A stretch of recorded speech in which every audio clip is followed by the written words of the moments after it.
Ana Sri Ekaningsih, saya merupakan angkatan Magister Manajemen UNS, angkatan 31.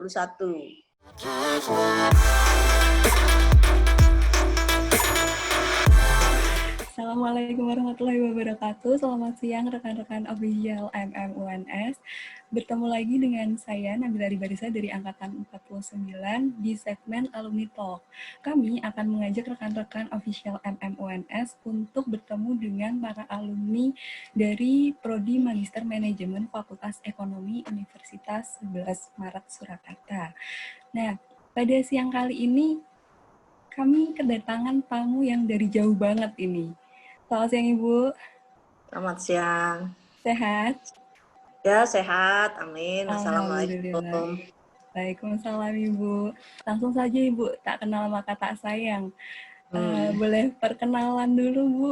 Mungkin dari sebelumnya terima kasih itu ya Mbak Nabila telah menghubungi saya untuk menjadikan bisa dikatakan share pengalaman, share bidang pekerjaan saya gitu ya di Alumni Talk. Itu luar biasa.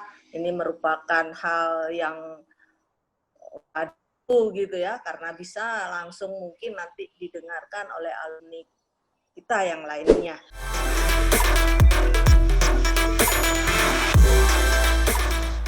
Pekerjaan saya itu dosen, itu kebetulan dosen di Tarakan, Kalimantan Utara, Sekolah Tinggi Ilmu Ekonomi Bulungan Tarakan. Jadi kalau saya ngambil Magister Manajemen di UNS itu sangat relevan ilmunya dengan apa yang perguruan tinggi saya gitu ya. Jadi Sekolah Tinggi Ilmu Ekonomi, dan kebetulan saya juga mengajar di bidang program studi manajemen gitu.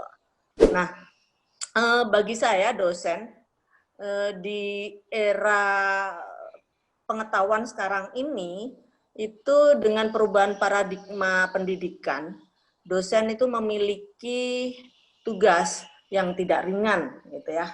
Nah, sebab dosen tidak hanya berkewajiban mengajar ataupun mendidik gitu, tetapi juga membimbing mahasiswa agar yang bersangkutan memiliki kompetensi yang relevan dengan keahliannya atau ilmu yang sedang digelutin itu.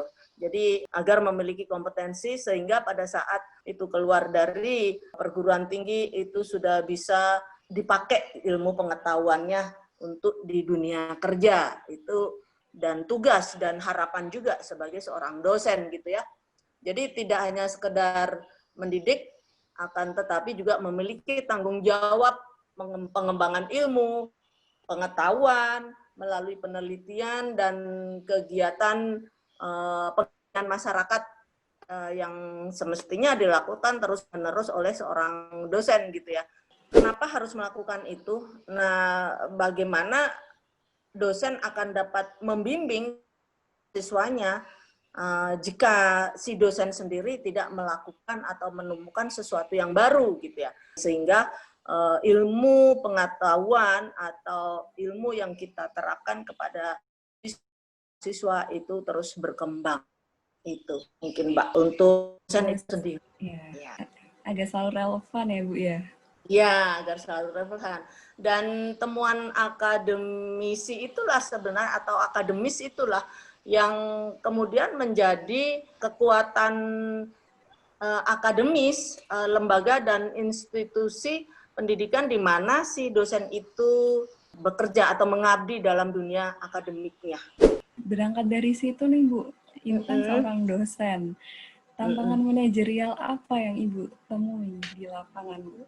Tantangan manajerialnya ya, ini kan era COVID ini ya Mbak ya, itu yang namanya daring, online itu sudah tidak bisa ditawar atau pilihan, tetapi harus dilakukan seperti siakat itu ya.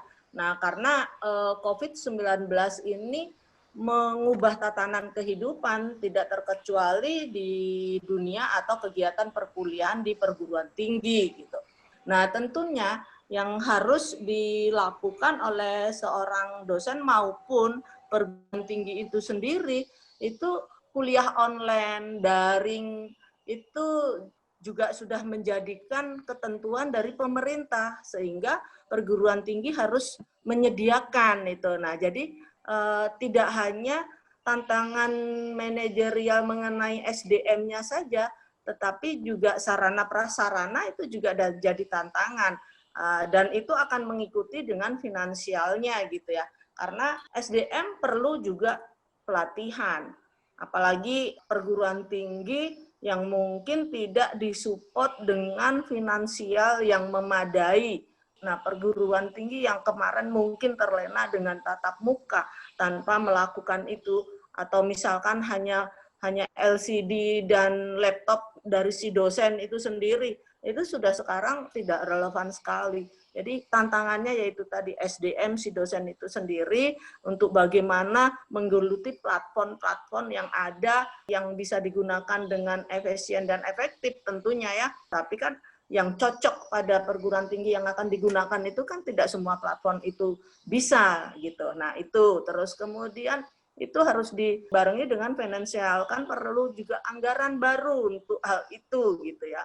Nah itu bagaimana si perguruan tinggi itu bisa memberikan wadah itu sehingga mahasiswa itu juga maksimal gitu dapat melakukan pendidikan belajar dan mengajarnya itu lancar gitu ya.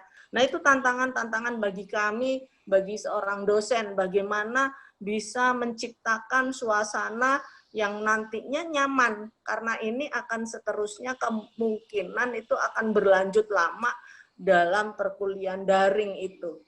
Tetapi juga ada nilai positifnya dengan adanya pandemik ini, yaitu kesadaran kita ya untuk menggunakan ICT gitu ya, itu meningkatkan meningkat itu dosen itu maupun mahasiswa gitu, kegiatan kuliah umumnya itu meningkat melalui webinar. Nah, ini juga ilmu-ilmu yang harus kita gelutin baru gitu ya. Dan tadi saya sampaikan juga sistem informasi akademik atau SIAKAD itu sudah menjadi kewajiban lagi itu bagi perguruan tinggi di era new normal. Tentunya yang khususnya bagi kami gitu yang di daerah seperti ini. Mungkin kalau yang di kota-kota besar itu sudah terbiasa sebelumnya gitu. Nah, tapi kalau yang di daerah seperti kami ini itu problemnya terus terang aja jaringan itu ya Mbak. Nah, itu problem, tantangan bagi kami. Tadi juga disinggung terkait dengan SDM dari seorang dosen, Bu. Kalau menurut Ibu Ana sendiri sebagai kebetulan juga dosen sumber daya manusia, kualifikasi atau kriteria dari seorang dosen, apalagi orang yang ingin jadi dosen gitu, Bu. Saya maksudnya. Gitu, Bu. Itu tuh ya, apa aja, Bu? Pada dasar umumnya pendidikan S2 soal mengenai dengan IPK berapa itu tergantung dari perguruan tingginya gitu ya. Nah, tapi ya pasti di atas 3 itu minimal ya, 3 itu. Terus kemudian dosen tentunya yang dilarang membantu mahasiswa mengerjakan soal-soal dalam ujian. Nah, itu secara itu pasti nggak boleh. Yang jelas memberikan motivasi, menjadi teladan, membimbing ya Bu ya? Iya, memiliki perilaku yang santun. Nah, itu. Terus kemudian dapat meningkatkan dan mengembangkan kualifikasi akademik. Nah, ya. Dan kompetensi secara berkelanjutan ya, sejalan dengan perkembangan ilmu, pengetahuan dan teknologi dan seni itu sendiri gitu. Nah, ya terus apalagi nanti kalau sudah jadi dosen, ya mampu membuat SAP, membuat prat, nah, itu dengan berjalannya waktu pasti nanti akan dapat pendidikan mengenai itu gitu. Itu mendasar sih, yang kayak seperti itu wajib dimiliki oleh seorang dosen gitu. Ya. Selanjutnya kalau misalkan tips dari Bu Ana dalam meniti karir sebagai dosen, Bu. Oh iya, aja, Bu? Selain tadi memiliki yang mengenai syarat-syarat dasar daripada seorang dosen ya, pendidikan. Tentunya kan ada skill yang perlu diasah ya, itu komitmen dan disiplin itu perlu. Nah, kreativitas, terus kolaborasi, nggak bisa dosen berjalan sendiri.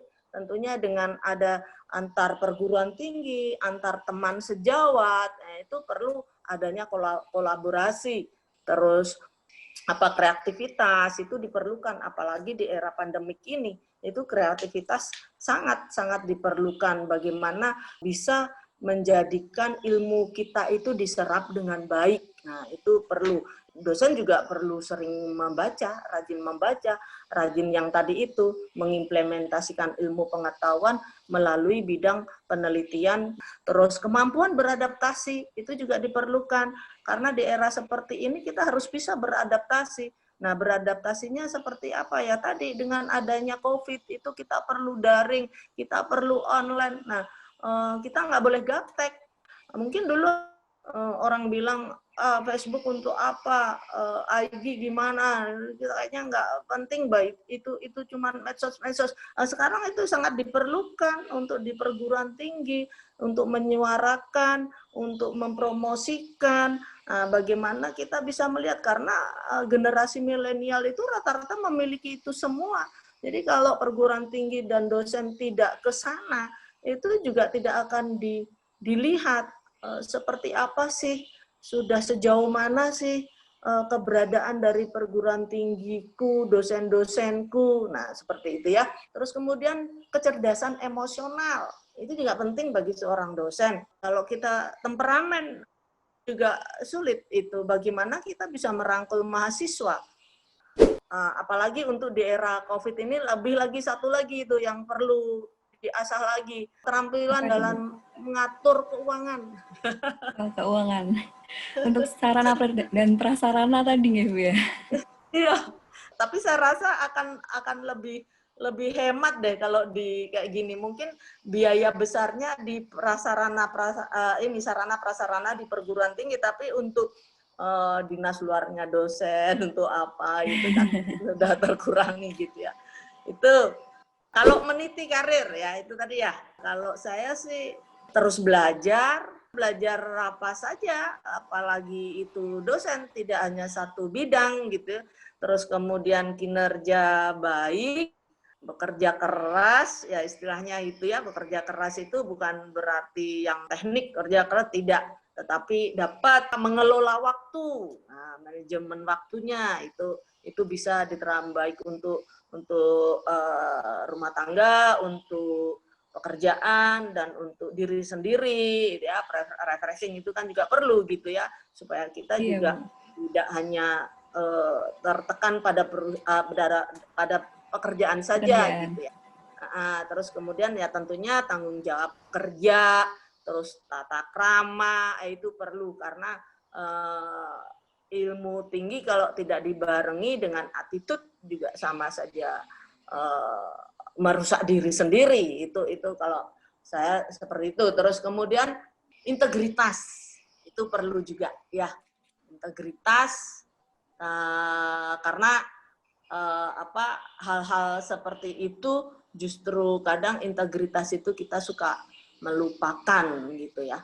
Integritas itu kan termasuk keloyalan, komitmen kita, kedisiplinan kita terhadap perguruan tinggi kita gitu. Terus kemudian itu ya kita harus bisa menunjukkan profesionalisme kita gitu sebagai seorang mengajar, mendidik, dan peneliti. Ini itu Mbak. Ibu. Berarti tadi tipsnya itu terus belajar yang baik, kerja keras, manajemen waktu yang baik, lalu ada attitude yang bagus yang dibarengi dengan ilmu yang tinggi, lalu ada integritas dan juga profesionalitas ya Bu ya. Mungkin dari Ibu Ana ada saran-saran untuk para rekan-rekan mahasiswa yang sedang melakukan studinya di Magister Manajemen FEB UNS, Bu? Tentunya pasti bertanggung jawab dengan diri sendiri, gitu ya. Nah, bertanggung jawab dengan diri sendiri itu sama aja menghargai diri sendiri, karena kalau kita tidak menghargai diri sendiri terlebih dahulu, nanti orang lain juga akan tidak menghargai diri sendiri. Jadi bertanggung jawab Siap. artinya apa yang menjadi kewajiban bagi seorang mahasiswa, yaitu lakukanlah gitu ya. Ya tugas, ya belajar, yang bayar SPP gitu ya. Nah, Asis, itu. Bu. Terus kemudian juga diusahakan lulus tepat waktu, syukur cum laude, Ya. gitu ya. Amin gitu ya. Amin, Terus Bu. ya, terus kemudian nanti kalau sudah selesai jangan lupakan alma mater. Terus kemudian memberikan kontribusi kembali ke kampus. Itu Siap. mungkin pesan saya. Yang paling saya highlight itu untuk mempertanggungjawabkan diri sendiri, Bu. Quote of the day Iya, banget ini, Bu. Baik, iya. Ibu, mungkin itu saja Ya, untuk sekarang. Terima kasih sekali, Ibu, untuk saya juga waktunya yang terima sudah kasih. diberikan jauh-jauh dari Salam buat Kalimantan Utara. teman-teman. Siap, Ibu. Amin. Sehat Salam. semua ya. Tetap Amin. jaga kondisi.